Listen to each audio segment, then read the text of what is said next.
कक्षा 10वीं की छात्रा हूँ।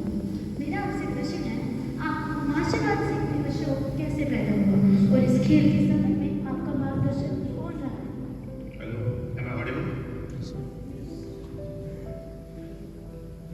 स्पोर्ट्स एक ऐसी चीज है, इनका सवाल बहुत आगे तक मुझे खींच ले जा रहा है। इंसान के अंदर ऊपर वाले ने एक टैलेंट रखा होता है, उस टैलेंट को पहचानना थोड़ा बहुत खुद को समझना पड़ता है और थोड़ा बहुत उस पेरेंट को और एक टीचर को समझना पड़ता है। ये तीन पहिए वाली गेम है।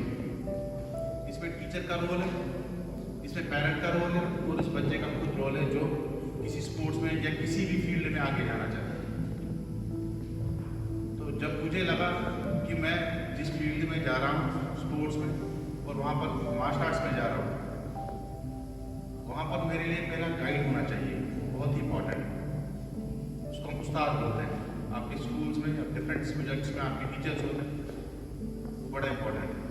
और सबसे बड़ा इंपॉर्टेंट ये कि आपका विल पावर और आपकी जो एक चाहत होती है, पैशन होता है उस चीज़ को करने के लिए, वो आपके अंदर होता है। तीसरा इंपॉर्टेंट, जो पेरेंट आपके साथ जुड़ा है उस पेरेंट का बड़ा कॉपरेशन बड़ा इंपॉर्टेंट होना चाहिए। एक अहम रोल होता है पेरेंट का, बच्चे को सपोर्ट करना खुद में। और जिस स्टेज पे बच्चे का आगे चलना होता है उस वक्त अगर पेरेंट सपोर्ट नहीं करेगा तो बच्चा आगे नहीं बढ़ पाएगा। तो मेरी कहानी भी बिल्कुल इसी से है।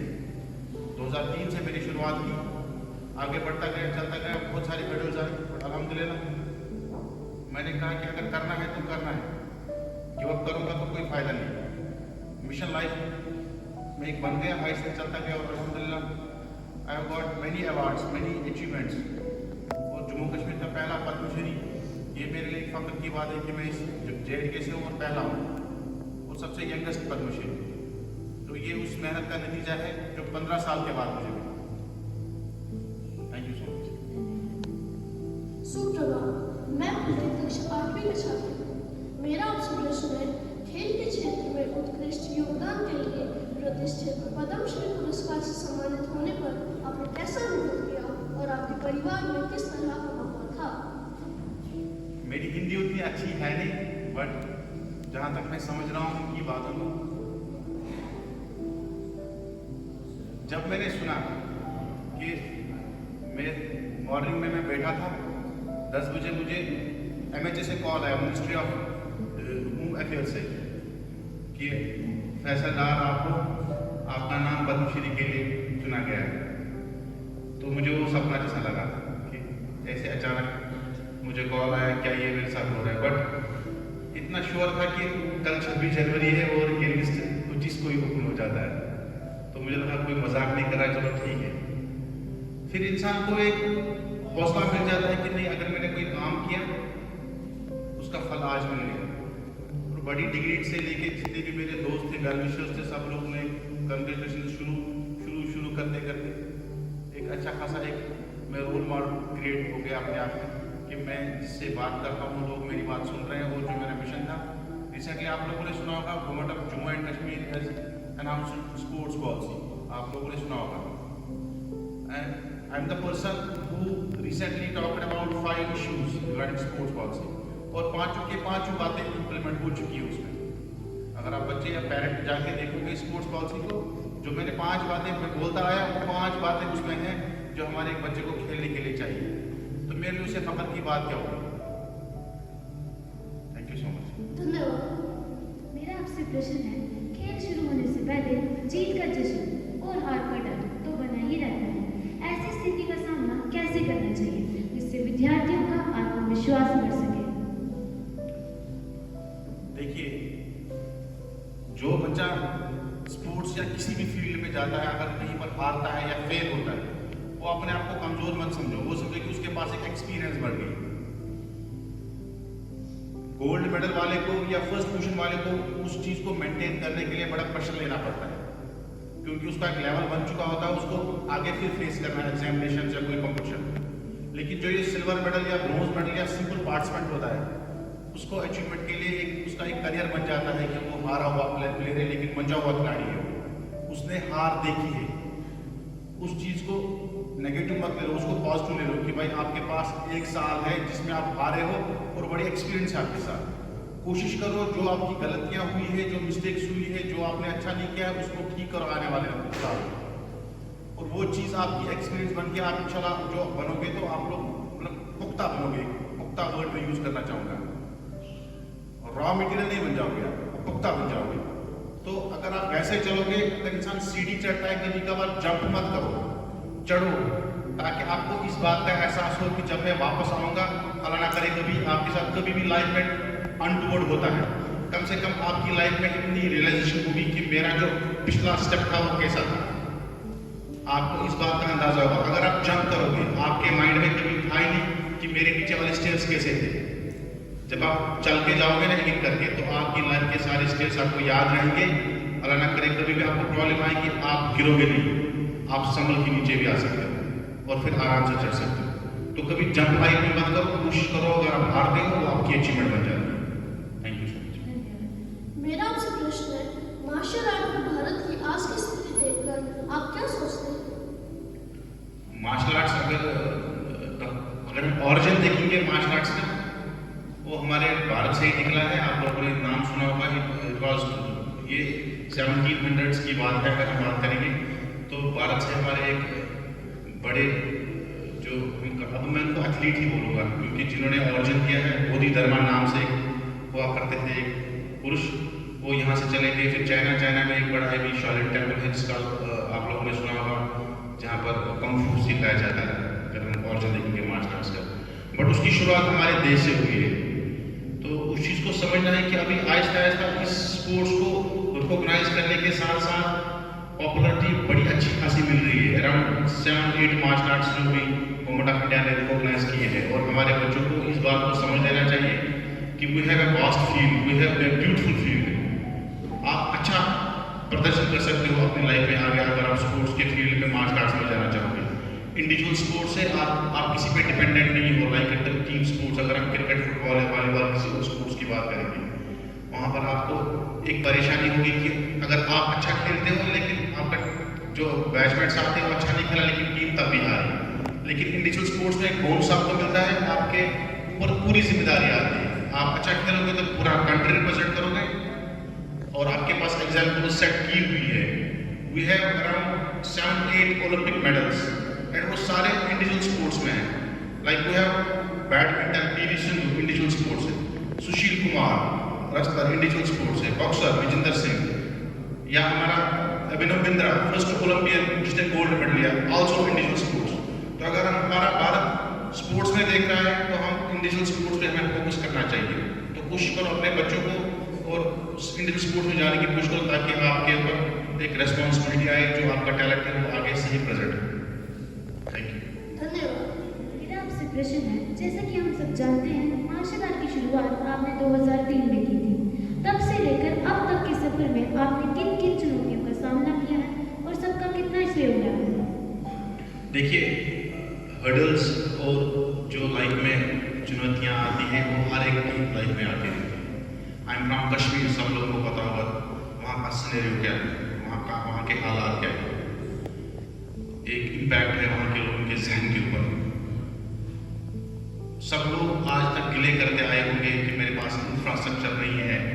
लाइक अगर मैं स्कूल की बात करूँ, one of the best school मेरे हिसाब से मैं देख रहा हूँ, इतनी अच्छी खासी फैसिलिटी है आप लोगों के पास। मैंने अभी यहाँ पर इंडोर स्टेडियम देखा, आपका स्विमिंग पूल देखा, बैडमिंटन के रिक्रिएशन साइड देखे, बास्केटबॉल कोर्ट देखा। हम लोग इससे फ़ायदा उठा सकते हैं, लेकिन जो चीज़ मैंने वहाँ पर देखी कश्मीर में, उस हिसाब से तो बहुत आगे वहाँ, बहुत आगे। मैंने वहाँ पर क्या देखा, कंजर्वेटिव माइंडेड पीपल जो पहले स्पोर्ट्स को स्पोर्ट्स नहीं समझते, इसकी मॉरल रेस्पेक्ट नहीं मिल रही। मुझे उस चुनौती का सामना करना पड़ा। मुझे वहाँ से गुजरना पड़ रहा था जहाँ से स्पोर्ट्स कल्चर नहीं था। आई हैव टू क्रिएट, मैंने पहले क्रिएट स्पोर्ट्स कल्चर किया। स्पोर्ट्स कल्चर को क्रिएट करने के बाद स्पोर्ट्स को अडॉप्ट कराना सिखाया बच्चों को कि ये एक प्रोफेशन बन सकता है आपकी लाइफ में। तो मार्शल आर्ट्स भी सेम वही है कि यही सबसे बड़ी चुनौती थी। इंफ्रास्ट्रक्चर को मैं कोई चुनौती नहीं समझता हूँ कि मेरे पास ये फैसिलिटी नहीं है, गवर्नमेंट ने वो नहीं दिया है, ये नहीं दिया है। These all are excuse. मैं इनको कोई चुनौती नहीं समझता। एक्सक्यूज ये है कि आपकी सोसाइटी आपके साथ कितना जुड़ी है, आपका जहन और आपकी फैमिली, आपके घर वाले कितना सपोर्ट आपको कर रहे हैं खेलने के लिए। मुझे लगता है यहाँ पर बहुत सारे पेरेंट इंटरेस्टेड है और खेल रहे हैं, खिला रहे हैं बच्चों को। वहाँ पर वो चीज़ें नहीं थी जब मैंने इनिशिएट किया। होप आपको मेरा आंसर मिला होगा। धन्यवाद। Thank you. मेरा आपसे प्रश्न है, आपने नशा मुक्त अभियान चलाकर उन 47 बच्चों को सामान्य जीवन में वापस लाया जो इसके आदी हो चुके हैं। इस पर आप कोई विशेष टिप्पणी करना चाहेंगे? ये एक मेरे लिए एक लाइफ में बड़ा मेरी जंग चल रही है। Still I am doing this thing, जो मैं एंटी ड्रग कैंपेन्स और उस पर जो एक वार चल रहा है मेरा। अराउंड 3000 बॉयज एंड गर्ल्स जिनके साथ मैंने इंटरेक्शन की रिगार्डिंग ये जो हमारा एंटी ड्रग्स चल रहा है उसके ऊपर, ड्रग अब्यूज। मैंने देखा कि स्पोर्ट्स के साथ साथ अगर बच्चे पढ़ने भी चाहते हैं, लेकिन इनके पीछे एक तीसरा आइटम आ चुका है, दैट्स ड्रग्स, और वो यहाँ पर भी बहुत ज़्यादा है। जो मेरी सेंसेस और मेरी जो अभी मेरे लोग जो काम कर रहे हैं जम्मू में भी ठीक ठाक हो रहा है। ऐसा मत समझो कि आपके घर में नहीं है, आपके लेफ्ट हैंड नहीं है, हर जगह पर है। और हमें इन चीज़ों को समझना बड़ा जरूरी है। हम अक्सर समझते हैं कि ये मेरे मोहल्ले का लड़का नहीं है, उस मोहल्ले का लड़का है, ये उस फलानी का बेटा है, इसका बेटा नहीं। अगर उसके घर को आग लग रही है, अल्लाह ना करे ये आने वाले आपके घर की तरफ हो रही है। हम हमेशा इन चीज़ों को लाइटली लेते हैं, कभी इस चीज़ को लाइटली मत ले लो। अगर उसका बेटा इन्वॉल्व हो चुका है, आने वाला मेरा बेटा इन्वॉल्व हो जाएगा। सोसाइटी को, हर एक सोसाइटी को अपना हिस्सा समझो। वैसे मुझे लगा कि स्पोर्ट्स और स्टडीज़ के बीच में ये नशा हो चुका है, तो मैंने कहा आने वाला कोई स्पोर्ट्स प्लेयर रहेगा नहीं, पढ़ने वाला कहाँ रहेगा। क्योंकि नशा एक ऐसी चीज़ है, ये किसी भी साइड से बच्चे को फिर ख़त्म कर देती है, चाहे पढ़ाई हो, चाहे स्टडीज़ हो, फैमिली हो, सोसाइटी हो, रिलेशंस हो, एवरीथिंग, सब कुछ ख़त्म हो जाता है इंसान का। क्योंकि मैंने वो केसेस देखे, I have been counsellor many times. मैंने देखा वहाँ पर जब मैंने बात की पेरेंट्स से, बच्चों से, वहाँ पर वो क्या रहा, छोटे छोटे बच्चे मेरे 10 साल 12 साल के बच्चे जो इन्वॉल्व हो चुके हैं ड्रग्स में, और उनके पेरेंट्स को पता नहीं। तो सबसे ज़्यादा रोल इसमें पेरेंट्स का बनता है। हम अक्सर पेरेंट्स इसमें क्या करते हैं, हम जस्ट हमारी फॉर्मेलिटी बन जाती है। हम जस्ट ये दो बच्चा आपका ये फीस है, आपकी यूनिफॉर्म के लिए ये है, वो है, वो मैंने कर दिया, आप जाओ। नहीं, बच्चा शाम को घर आया, उसके जेब चेक करो, ये पता करो उसका दोस्त कौन है, इसके साथ कौन उठता बैठता है, इसके टीचर से जाके मिलो, उसके साथ इसके बिहेवियर के बारे में बात करो। शाम को जब ये घर आता है, अगर इसमें कोई चेंज है, क्यों चेंज है? क्योंकि ये पेरेंट्स के लिए प्रॉपर्टी उसका बच्चा है और कोई प्रॉपर्टी है नहीं। अगर बच्चा आएगा तो वो तबाही करेगा पूरे सोसाइटी के साथ साथ अपनी फैमिली के लिए भी। लेकिन मेहरबानी करके पेरेंट्स का बड़ा इंपॉर्टेंट रोल है। मैंने अक्सर देखा पेरेंट्स बड़े लाइटली ले रहे हैं बच्चों को, अरे यार कोई मसला नहीं है, सिगरेट पीता है, जो बच्चा सिगरेट पीता है वो आने वाला ड्रग्स भी लेगा। और इस वक्त का जो सुनहरा चल रहा है जम्मू कश्मीर के अंदर, दैट इज ड्राइव। मुझे कुछ लोग बोलते हैं ऐसा तुम्हें नाम मत बोला करो, बट मैं चाहता हूँ कि पीपुल अवेयर हो, लोग जाने इस बारे में कि क्या है ये मसला, कितनी तबाही हो चुकी है, खाना भूल जाते हैं बच्चे लोग, ये यहाँ तक आके नशे अपने आप को मारने पे आ जाते हैं अगर उनको डोज नहीं मिलेगा। ऐसी तबाही है। आप पढ़ा करो, हिस्ट्री पढ़ा करो यूएस के बारे में, वहाँ पर तबाही अगर खत्म कुछ बड़ी बड़ी कंट्रीज हो रही है तो रीजन यही चीज़ें हैं। यूथ जहाँ पर खत्म हो गया, इन्वॉल्वमेंट हो गई, तो ये हर एक तबाही की बुनियाद है, दैट्स ड्रग्स।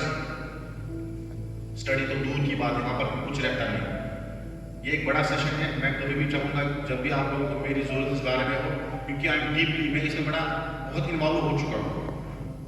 आप यकीन मानो, मुझे कभी कभी लगा था कि मुझे डिप्रेशन न हो जाए, क्योंकि मैंने ऐसे केसेस फेस किए, ऐसे माओं को देखा, बहनों को देखा, बच्चों को देखा। तो मैं चाहता हूँ कि मेरे छोटे छोटे बच्चे जो आने वाले हैं, हमारे एथलीट्स, हमारे ओलंपियंस, अगर ये इस साइड में चले गए, ना कहीं ओलंपियन रहेगा, ना कोई साइंटिस्ट रहेगा, ना कोई डॉक्टरेट साइड से जाएगा, ना किसी भी फील्ड में जा सकता है, क्योंकि तबाही का सिलसिला यहाँ से शुरू होता है। तो मेहरबानी करके टीचर्स का भी फर्ज बनता है कि बच्चे को देखो, उसको पूरा सुपरविजन करो, उसके बैग्स चेक करो, उसके पॉकेट्स चेक करो, उसके दोस्त देखो कहाँ जाता है, कौन सी कंपनी है।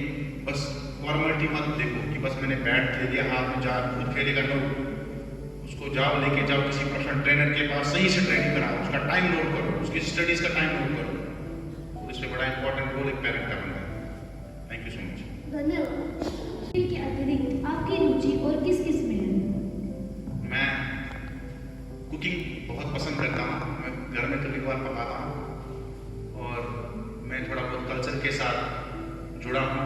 लाइक अपने जो फोक कल्चर सब सिंगिंग के साथ थोड़ा बहुत कभी कभार या म्यूजिक के साथ कभी कभार करता हूँ। और मैं फिटनेस पे ज़्यादा काम करता हूँ कि कोशिश करूँ कि लोगों को एडवाइस दूँ डाइट के बारे में, न्यूट्रिशन के बारे में, फिट रहने के जितने भी तरीके हैं मैं कोशिश करता हूँ कि विदाउट मेडिसिन जितना भी मेरे से हो सके मैं लोगों तक वो बातें पहुँचाऊँ फ्री ऑफ कॉस्ट, ताकि उनको फ़ायदा मिले। अगर उनको फ़ायदा मिल रहा है मुझे लग रहा है कि मुझे फ़ायदा मिल रहा है। Thank you so much. धन्यवाद। मेरा आपसे प्रश्न है, इस खेल के सफर में आपको कोई यादगार पल है जिसे आप हमारे साथ ताज़ा करना चाहेंगे? It was 2006, मुझे ब्लैक बेल्ट टेस्ट के लिए जाना था। ये बंगलुरु में हो रहा था मेरा टेस्ट, बट जिस इलाके में मैं रहता हूँ वहाँ पर आप लोगों ने वर्ड एक सुना होगा ताइक्वांडो। ताइक्वांडो एक वर्ड है, इट्स कोरियन वर्ड ताइक्वांडो। थोड़ा बहुत आप लोगों को नॉलेज भी हो जाएगी। Tae means kicking, kwon means punching, do means इन दोनों का इस्तेमाल करना। इट्स एन ओलंपिक स्पोर्ट्स, पहला ओलंपिक स्पोर्ट्स है जूडो के साथ साथ। इसके लिए मुझे पहले ट्रेनिंग टेस्ट के लिए जाना था। मेरे पास पैसे नहीं थे। मेरे फादर, उनको ताइक्वांडो के बारे में नॉलेज नहीं थी कि ये क्या बोल रहे हैं। वहाँ पर लोग सुनते हैं क्रिकेट, फुटबॉल। तो मैंने सोचा कि मैं क्या करूँ, मैं पैसे कहाँ से जोड़ूँ। 6,000 कुछ ऐसे पैसे मुझे जोड़ने थे, तब मैं जा सकता था वहाँ पर। क्लासरूम में लास्ट जो हमारा पीरियड होता था वो होता था फिजिकल एजुकेशन का, पीटी क्लास को बोलते हैं। मैं स्पोर्ट्स में बहुत अच्छा था, हर एक स्पोर्ट्स में। मैं बैग खिड़की से बाहर फेंकता था। सब लोग खेलने की तरफ जाते थे, मैं खिड़की से भागता था, क्योंकि मुझे उस खेल में इंटरेस्ट नहीं था जो वही क्रिकेट, वही रट्टा मार चल रहा था। मैं बड़ा ट्रेनिंग में बड़ा फोकस करता था हमेशा। तो मैंने बैग फेंकता था बाहर। बैग में मैंने मॉर्निंग में एक ट्राउजर, एक टी शर्ट में रखता था रोज। बैग को उठा के मैं निकल के, एक मौला वहाँ पर था, उसके घर के ऊपर से चुपके से मैं बैग रखता था, यूनिफॉर्म उसमें रख के वो ट्राउजर और टी शर्ट लगाता था घर बाहर ही। घर वालों को पता नहीं था। फिर वो ट्राउजर टी शर्ट लगा के मैं जाता था। हमारे वहाँ पर एप्पल ऑर्चर्ड्स है बहुत सारे कश्मीर में, आप लोगों ने सुना होगा। तो बहुत अंदर तक वहाँ से सेब की पेटी बाहर तक ले आनी होती थी। बाहर ट्रक लगा होता था, ट्रक में उसको लोड करना था। तो 2 रुपया देते थे मुझे, क्योंकि घर में पेरेंट ब्लैक बेल्ट के लिए पैसे नहीं दे पाते। वो देंगे नहीं, क्योंकि उनको क्या करना है, इसको जाओ पढ़ो। तो वहाँ से मैं 2-2 रुपये जोड़ता था रोज। 1 महीना मैंने वो काम किया पूरा। तो वो 2-2 रुपये जोड़ के ना पेटी में यहाँ पर उठा के ट्रक में डालता था। फिर पैसे जोड़ के मैं ब्लैक बेल्ट टेस्ट के लिए गया। और मैं उस दिन ये यादगार इसलिए है क्योंकि ब्लैक बेल्ट में पास हो गया, मुझे अचीवमेंट आ गया, ये काम, लेकिन शुक्र अल्लाह का। जब मैं लास्ट के दिन 2 दिन पहले ही, मतलब 27-28 डेज हुए थे, तो मेरी मदर ने मुझे अचानक देखा कि मैं इस तरह नहीं सो पा रहा घर में, मैं ऐसे बैठा। अब उन्होंने, बहरहाल माँ होती है, उन्होंने देखा तो उन्होंने जब मुझे यहाँ से शर्ट उठाई तो ये मैट है ना, मैट का कलर बिल्कुल मेरा ये पूरा शोल्डर वही कलर हुआ था। फिर मुझे डांट पड़ी घर पे। उनको लगा कि मैंने लड़ाई की है। मैंने कहा लड़ाई नहीं की, फिर मुझे सच बोलना पड़ा। लेकिन ये मसले हैं लाइफ के, बहुत सारे ऐसे मज़ेदार किस्से हैं। ये मैंने एक किस्सा आप लोगों से शेयर किया। Thank you. धन्यवाद।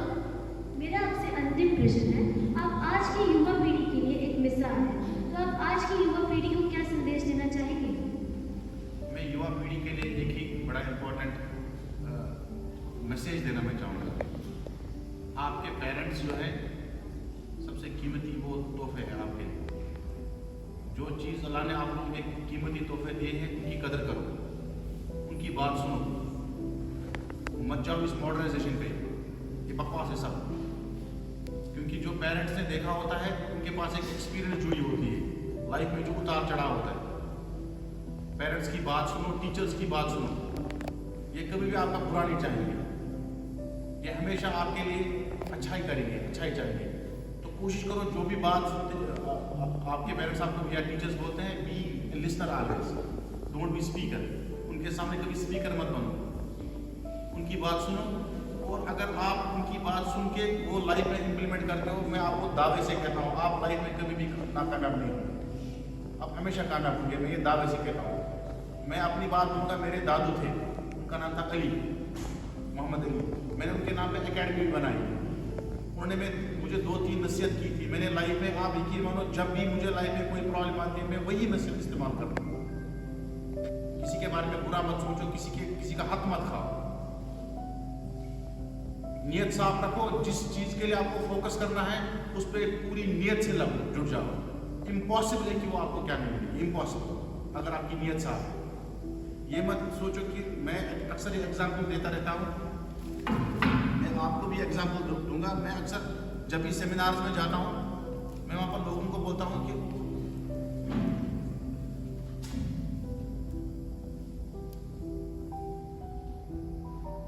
ऐसे मैं समझता हूँ, मैं मिसाल देता हूँ अक्सर, कभी भी किसी को नीचा दिखाने के लिए अपने आप को ऊपर मत करो।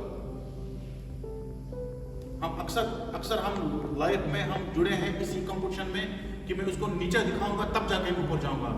लाइफ, सक्सेस, पैसा, शोहरत सब बकवास है। ये यहाँ पर दिल साफ रखो, सब कुछ मिल जाएगा। मैं अक्सर लोगों को बोलता हूँ कि ये आपके सामने आपका बंदा है, ये यहाँ पर है, आप इससे बेहतर कैसे हो जाओगे। मुझे पता रिप्लाई क्या मिलता है, मैं इसकी टांगे काट दूंगा, ये गिर जाएगा। ये कभी नहीं सोचता है कि ये तब भी वहीं पर है। मैं इसे बोल रहा हूं, अगर यहां पर इसको सेट हिम फ्री, खुद उठो। जब तुम उठोगे नेचुरली तुम उससे ऊपर हो जाओगे।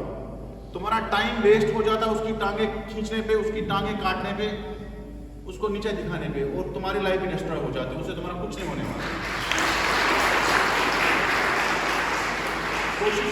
कोशिश करो, अपनी नियत साफ रखो, अपना काम, अपनी पढ़ाई, अपना स्पोर्ट्स, जिस फील्ड में भी हो उसको साफ करो, उसमें कॉम्प्रोमाइज मत करो, उसकी तरफ मत देखो, उसके साथ कंपटीशन मत रखो। कंपटीशन अपने टैलेंट में रखो, जुड़ो, इंशाल्लाह आप आगे हो जाओगे। जिस वक्त तुमने उसके बारे में गलत सोचा कि मैं उसकी टांगे काटूंगा, वो करूंगा, आप उससे नीचे हो गए। Thank you so much.